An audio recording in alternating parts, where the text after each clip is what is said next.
Now we should have a pretty good idea of how our website's going to function. We've got areas of our timeline divided up to represent sections of content.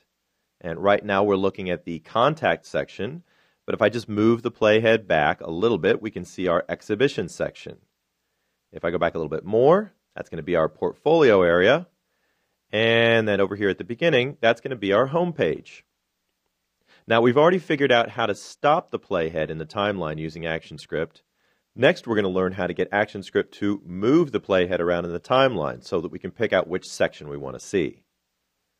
Now, we've got a couple more things to set up before we're ready to go here. So let me pull down our layers here a little bit. There we go. We can see a few more layers in our timeline. And I wanted to scroll up so we could see that ActionScript layer that we inserted before. Now, we've got one action right here. I can see it from the little A there at the top. And that's going to be our stop action. That was sitting right inside my portfolio section in order to stop the timeline. Now, in order to make this act like a website, our movie shouldn't go to the portfolio section by itself. It should only go there when we click the portfolio button. So I'm actually going to need another stop action somewhere up here, right about where my photo comes in. Let's move our playhead around here a little bit. And you can see right there is where my photo is in full, so we can go ahead and stop the playhead there. Now let's review how to add that stop action. I need a keyframe there in order to write ActionScript, so I'm going to press F6. Since my layer is blank, that gives me a blank keyframe. And right at that keyframe, I'm going to go down to Actions. Double check that you're in the right place, AS main layer, frame 85. And my stop action is simply stop, open parentheses, close parentheses, and a semicolon. Now, if I test my movie, our movie should play the beginning section, and it should stop right here at the home page.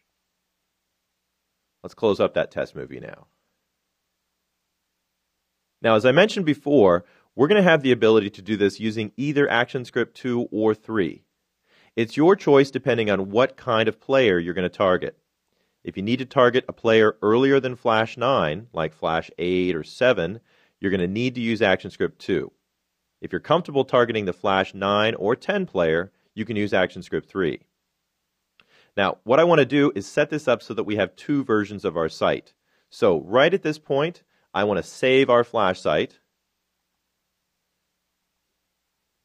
Next, I'd like to save another copy of this file, so we have one to work with AS3, and another one we can use for AS2. So I'm just going to go right up to the File menu. I'll choose Save As, and we'll keep the same name, but I'll put AS2 at the end.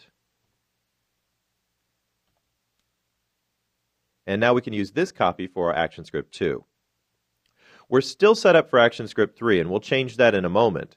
But what I wanted to show you is for ActionScript 2, we're not going to have to type ActionScript because we have a feature called Behaviors. Now, I set up the Behaviors panel over in our workspace in Chapter 1, but if you don't have it over here at the side, you can go up to the Windows menu and choose it from right here.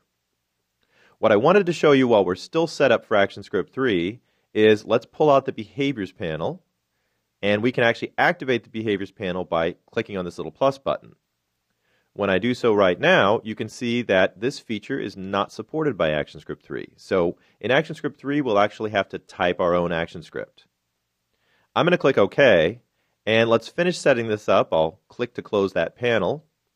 We'll go over to our property settings, and if you don't have anything selected in your movie, you'll see normal document properties. Under the profile, I'll click Edit, and we can change our movie from using ActionScript 3 to ActionScript 2. I'll click OK, and we'll save our file once again.